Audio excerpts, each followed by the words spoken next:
What's going on, friends and family? I'm Dan, this is Ellie, and this is another episode of Homeschool Adventures. woo woo. Ooh, let's do it. Maybe sound effect. Yeah. So this week, Ellie has been 12 years old for the entire week. First week of being 12. How's it feel to be 12? Pretty cool. Yeah, pretty cool. Yeah. Yeah, so we're Same like all the other ages. same, the same, exact same. I don't know, but it's kind of the same. You just turn a number. It is true. It is kind of funny. We have a birthday, and then it really, I mean, It doesn't really it's change. not like like something It doesn't like really totally, change you. Yeah. Maybe through the year of. But you have definitely been changing, getting taller. taller. There's actually a lot of moms at school that Ellie's taller than now, which kind of blows my mind. So yeah, we had a good week. We had fun with Coach Drew again, finishing out some soccer, and Ellie's maybe even Gonna do next month. interested in doing some soccer again. Yeah. Potentially. After that practice, I found out that I am really good at soccer. So. I mean, it's just practice, and Yeah, it's I'm a good great at sport. defense. Yeah, it's a great sport. You don't have to be the one scoring all the goals all the time, right? Mm-hmm. So I think. Even though I think you've already heard this, but I've never scored a goal in my life. Hey, I've never scored a goal in soccer before either. Maybe I got genetics from you. Thanks. Yeah, I never played soccer though either. Okay, then. So it was fun, right? Yeah. Playing some soccer with Coach Drew. We said last week we were going to get into looking at your photos. Yep. When we sent you out there, I sent you with some of the stuff that I did when I was a teacher. I told you to get some shots of rule of thirds, close-up, leading lines, repetition, unique angles, framing, and contrast. Yes. Right? And we talked about looking at things like an artist, looking at things in the rule of thirds, using that X grid and trying to use that to, see different horizon lines and see leading lines and all that kind of good stuff, right? Yeah. And I mean, let's dive in a little bit and look at some of Ellie's photos. So, what would you say, Ellie, this picture is right here? Unique angle. It's a unique angle, so if you can't see that, maybe Ellie can pop it on the screen. That's a dog nose right there. So one of the things that I thought was really funny about your photos for that week is a lot of the subjects that she chose were a dog and a little baby cousin. So two of the most difficult things to take pictures of. I mean, I don't think you've ever heard this, but when you're making a film or doing photography, any sort of media stuff, one thing that people say is never work with children or animals. And you tackled both. So high five on that. That's a difficult assignment. And that's not because dogs and animals are bad or not and cute, children. but they're crazy. So that's Like- part of the thing. Like, I was just trying to take a picture, and then this dog, Is that Rooster or Tilly? this rooster, Rooster. he would go up to the camera, and I'm like, okay, that's a good picture, I guess. It is definitely a unique angle. It's fun. It's fun that you can actually see his eyeball. So it kind of gives you a little bit of a clue, not just the nose, It right? makes him kind of look like Doug from Up. Yeah, from Up. I can totally see that. Squirrel! That's a good squirrel photo, right? Yeah, that's a good scroll photo. So then, one thing you also did is you took a couple little action figures, a toy, right out there, and then you were able to shoot some stuff with, characters. But look at that. Even if you just zoom in a little bit, you can kind of get it into that rule of thirds little area a little bit more just by zooming in. And we've talked about that. Ellie and I have already gone through her Cropped a little. photos and done some crops and saw how even just like a really smart crop can help elevate your photo. Like, image. make it look more professional. Yeah, but the good thing is that you did take some of my suggestions and advice on how to shoot photos, and you can definitely see. The hero. Oh, is that what you're going for? That Yeah. kind of a unique angle, making him look bigger, Yeah. like a hero angle, right? But you can definitely see that you listened, because there's the elements are there, so I can see And that one that looks it's like there. a Lego, by the way. If That you looked like a didn't know Lego? that. It looked like a Lego. What, this guy?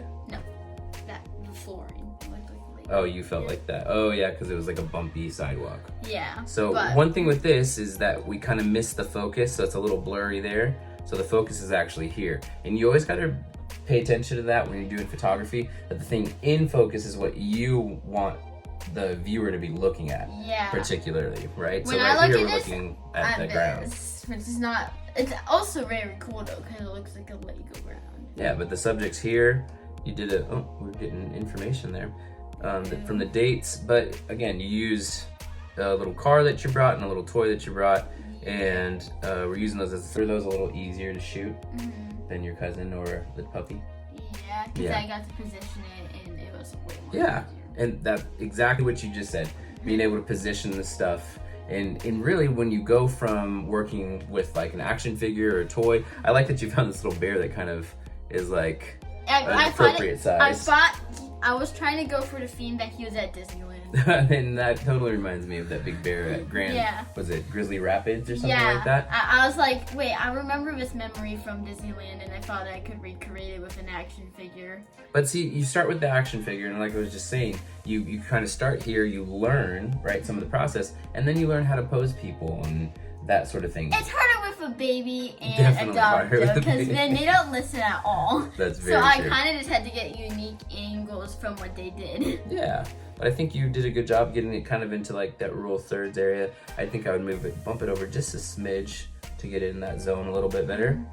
And again, the focus. Not out of focus. Out of focus. But what I do like is kind of these layers of like the rule of thirds. So you got this main bottom layer here where the focus is, and then I see that you're trying to like make it feel like it's a real car, right? Yeah, make it feel like it's in the forest. Yeah, which is pretty awesome.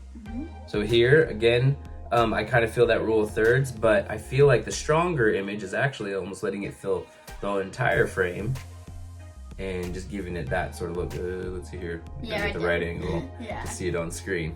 But again, you can maybe pop these in. In post.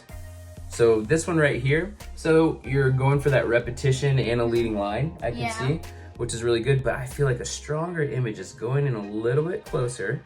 Right? And maybe... Well, I had no idea how to use the zoom, so that is true on the camera. Yeah. So, but we can kind of go in here, use the corner edges of this sidewalk and align it to where maybe that leads you somewhere. And what's cool about a leading line is that the story here would just be saying, oh, look, I'm in a neighborhood.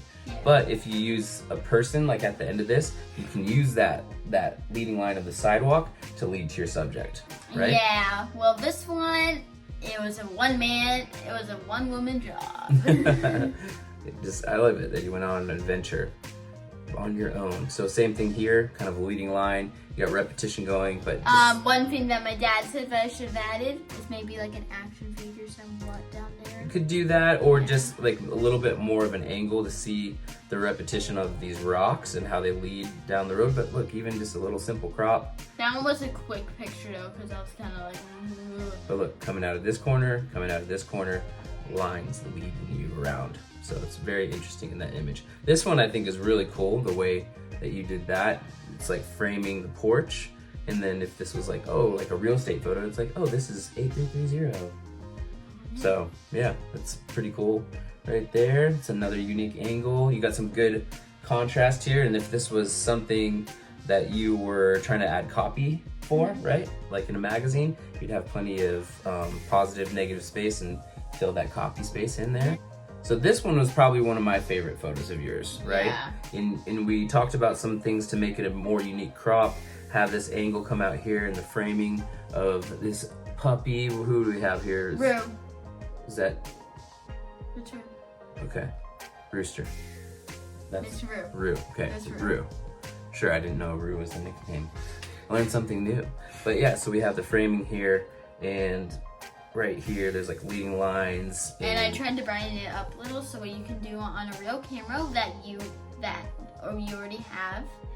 What I did is I cropped it and then I added some light to it to make it look more professional. And I really love that there's enough contrast here too, so where he pops out from the dark image. And yeah, it's probably one of my favorite photos that you took of the week. You took a few more of your cousin and more dogs, and then attempted some stuff of your brother with action. Yeah. Yeah. which that can be hard. But you're posing your brothers. You guys had some ideas there, and then going for like a hero angle of your brothers right there. They were pretending to be ninjas and stuff, or Bruce Lee. Yeah, we like literally right before that, we watched like the Bruce Lee movie, so that kind of helped and like inspire us to make that. And now we're making a whole movie about it. Yeah, so I mean that's the fun part about, you know, any sort of art is getting inspiration and then making it your own. So I love that you guys are doing that. Yeah, like when I saw my dad's photos of that, like I kind of got some inspiration of it. Yeah. Sweet. I'm glad I can inspire you. Yeah. Well, another thing that we're going to be looking at this week is your brothers got their school photos in, right? And so we are going through this light science and magic book and talking about all kinds of different lighting that you can use to achieve that look. And then there's, you know, all kinds of different setups in there, which is really cool. It kind of shows you what the light looks like, and then it'll also give you the setup of where to position the lights. So I think that's kind of a similar look as the school photos. And since you were homeschooled, we will be working this weekend on getting you your own school photo. Token when you're in homeschool. But yeah, we'll take it. So Yeah. we'll go over that and show you guys what that looks like next week. And I mean, I think that's all for now, right? Well, we hope you guys have a great weekend.